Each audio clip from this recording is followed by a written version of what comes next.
because you saw the beautiful picture of my friend Bridget. So Bridget decided that she wanted me to make her a mini-me, and I was super happy. So the only thing she really requested was that her mini-me have Vans and black glasses, and she also wanted her to have some nice little jean shorts. So I picked this doll because to me she looks a lot like Bridget. There's Bridget. Oh, she has the cutest little face, nice little chubby cheeks, little chinky eyes, and see her Vans. And also Bridget, of course, has these wonderful, beautiful locks where she has red on one side and blonde on the other. So first things first, had to rebody Bridget because her doll actually came with a regular size body, and I decided to give her a curvy body because she's a curvy girl. So mold the head. Now here I'm just scraping out all the hair after the glue's loosened up because we need this head to be completely bald so we can give her beautiful red and blonde locks. So now that she's bald, put her head back on and put her on her new body. She has her jean coochie cutter shorts as Bridget requested. This is my rerooting tool that I made. And I'm gonna also gave Bridget a rainbow shirt to represent her pride. So yeah, this Bridget doll is totally Bridget, and I'm pretty sure she's gonna love it when she sees it. This is my rerooting tool. Here I was just kind of talking about it a little bit, but I do have a video showing how I made it, where I got it, and all that good stuff. So let's get started. This is what you'll need: a pair of scissors, yarn. This is embroidery yarn. I like to use this yarn for dreads, for smaller dreads. It does take more time, but it looks amazing as little dreads. So again, here's my rerooting tool. And like I said, if you want to see how I made it, I do have a video of that as well. So here I am just tucking in the yarn, embroidery yarn in red and blonde. This doll actually took me a couple days to make because I did it on and off. This yarn does take more time because it's smaller, but it doesn't take as much time as doing hair strand by strand. So yeah, I love the way her hair is. I love the way that this doll turned out. I think it looks a lot like her. I actually know her. We've known each other for about 20 years. I was super excited that she wanted me to make her a mini-me doll. So here's me just putting more hair in. Of course, I speeded this up in time-lapse mode, but it did take a while. So you just want to put the hair right over the hole and then tuck it in with your rerooting tool. Again, it takes patience. It takes time. But, you know, in the end, everything that's nice takes time. So, totally worth it for me.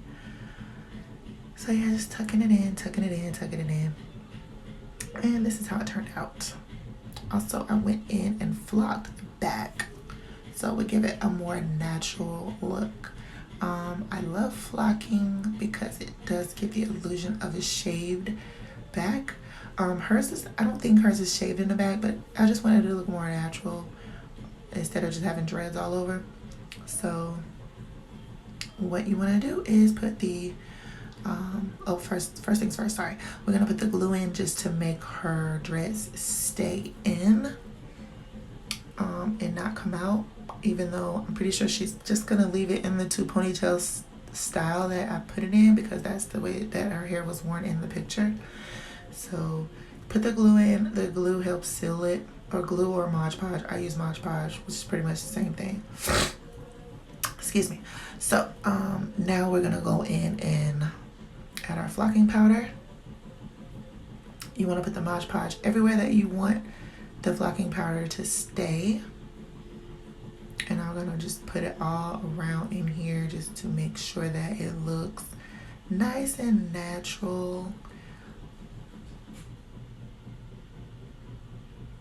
And once you have that where you want it to go, you just want to go in and put the flocking powder in all the places. You just pinch it, put it in,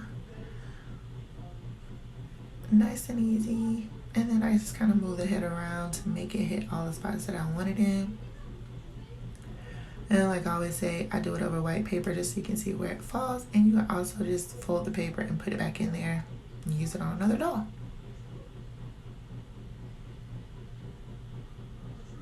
tap it off. Also kind of sometimes use a brush, like a makeup brush.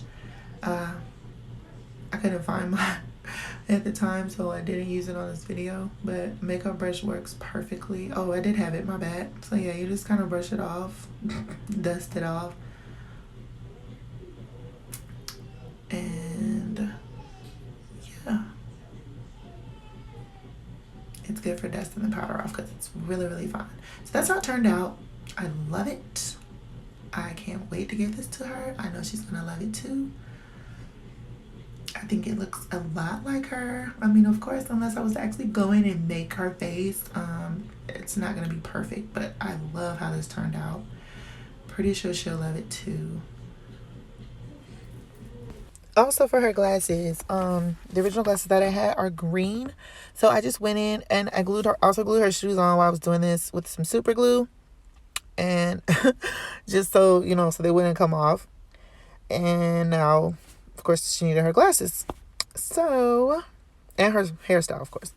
So what I did was I went in with some black nail polish and I just painted them. Held them with some tweezers and just painted them. Of course, I could have went and bought some black ones, which I did, and then I lost them. So I just went in and painted those. This is how her flocking turned out. I did draw a couple of baby hairs on the back, just so it didn't look like a whole little cross around the back or whatever. And here she is with her new black glasses. And I think they came out really, really cute. Little black frames. And again, she's curvy.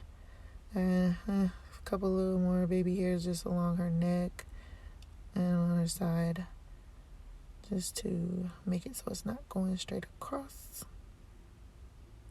A fine micro tip Sharpie for this in brown. And the flocking powder I used as well for her is brown. Well, the correct color was Ken Brunette. And this is how she looks when she's all finished. I just love how she turned out. Please let me know what you guys think below.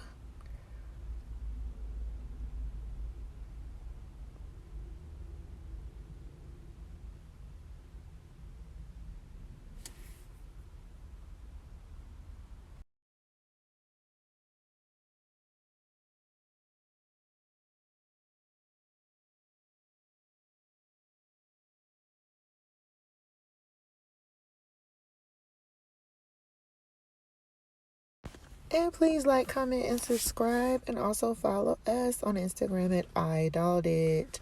Hope you enjoyed making Mini Me for Bridget.